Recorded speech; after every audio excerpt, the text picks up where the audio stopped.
The Fujifilm X-S10 certainly packs a lot of power and features into its relatively compact body, and the most notable of these is in-body image stabilization, IBIS.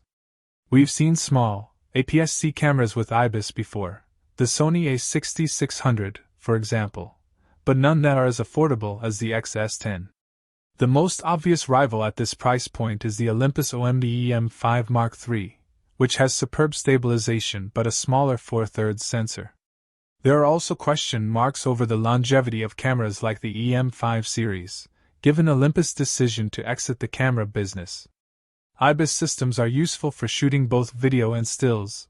They can counteract handheld jitters and preserve photo quality by letting you shoot at longer shutter speeds and lower ISOs.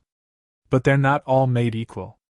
The X-S10's 5-axis IBIS system is 30% smaller and lighter than the one in the Fujifilm X-T4, and slightly less effective. Still, there isn't much in it, with the X-S10 managing a maximum of 6 stops of compensation when paired with most X-series lenses, compared to the X-T4's 6.5 stops.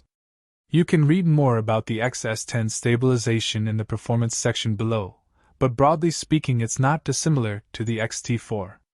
We found the latter's stabilization claims to be a little overstated in practice, and there's no doubt that you'll still need a gimbal for truly smooth walking video footage. The inclusion of IBIS is a huge boost for anyone who has, or is considering buying, non-stabilized prime lenses like the XF90mm f/2. Fujifilm has also included a few digital stabilization options to bolster the X-S10's sensor-based stabilization. If you don't mind your footage being cropped by 10%, these will add an additional smoothness to your videos. Fujifilm X-S10 Image Credit Future. Fujifilm X-S10 Image Credit Future. How does the Fujifilm X-S10 stack up in other areas? It's a mid-range camera, so performance is naturally a notch below flagship level, but features like continuous shooting and video are in the good enough zone for most people. The X-S10 can shoot at 8 frames per second in burst mode, using the mechanical shutter. That's some way short of the Fujifilm X-T4's 15 frames per second maximum, but if you switch to the electronic shutter, which can create issues like rolling shutter with fast-moving objects or panning, it can reach 20 frames per second without any crop.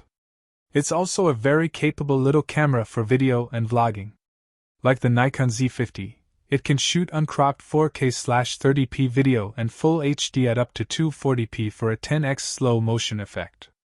Unlike its Nikon rival, though, the X-S10 does also offer F-Log recording, for preserving more dynamic range than compressed formats, and the option of outputting 4:2:2 10-bit video via its micro HDMI port. Throw IBIS into the equation, and there's no doubt the X-S10 is one of the most powerful video cameras at this size and price. The X-S10 is also one of Fujifilm's most user-friendly cameras so far. The X-S10's auto mode is now much more powerful. It lets you shoot RAW photos, alongside the usual JPGs, and there's now the option of choosing from 3 different AF modes. Fujifilm has also added an auto film simulations option to the camera's auto mode, which sees the camera choose between Provia, Velvia and Astia, depending on what suits the scene best. If you're not familiar with Fuji's film simulations, they're essentially subtle filters that recall the look of certain types of film, and are one of the main reasons why the X series makes such great point-and-shoot cameras. Adding an auto mode to these makes sense, but it's pretty easy to choose from the much broader range of 18 film simulations by turning the camera's function dial.